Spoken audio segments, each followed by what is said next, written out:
Voici La Traque Zéro, un thriller d'espionnage de l'Agent Zéro, volume 3. Écrit par Jack Mars. Lecture Olivier Lovero. Chapitre 1. Pourtant âgée de 16 ans, Maya Lawson était presque sûre qu'elle allait bientôt mourir. Elle était assise à l'arrière d'un gros pick-up qui roulait sur la I-95 à travers la Virginie, en direction du sud. Elle avait mal aux jambes à cause du traumatisme et de la peur, à la suite de ce qu'elle venait de vivre à peine une heure plus tôt.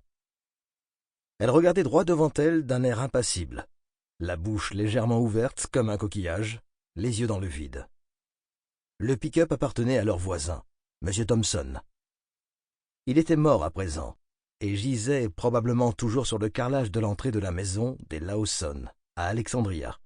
Le conducteur actuel du véhicule était son assassin.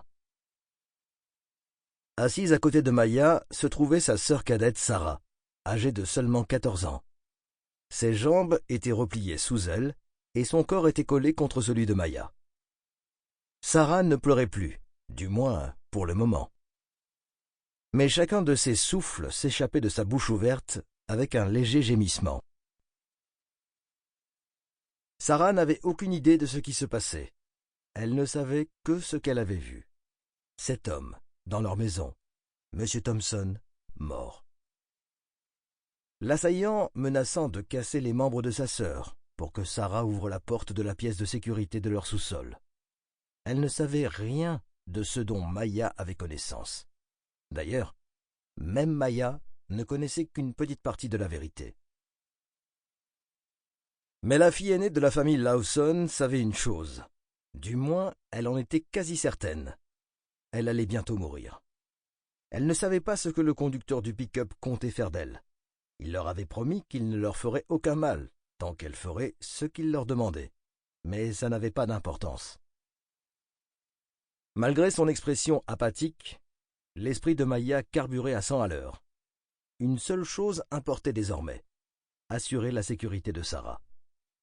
L'homme derrière le volant était alerte et intelligent, mais il allait commettre une erreur. Tant qu'elle ferait ce qu'il demandait, il y aurait bien un moment où il serait moins sur ses gardes, même ne serait-ce qu'une seconde. Et c'est à ce moment-là qu'elle agirait. Elle ne savait pas encore ce qu'elle allait faire, mais il faudrait que ce soit direct, sans pitié et abrutissant. Il fallait donner l'occasion à Sarah de fuir, de se mettre en sécurité, de parler à d'autres personnes et de téléphoner. Maya allait certainement y laisser sa peau. Sample complete. Ready to continue?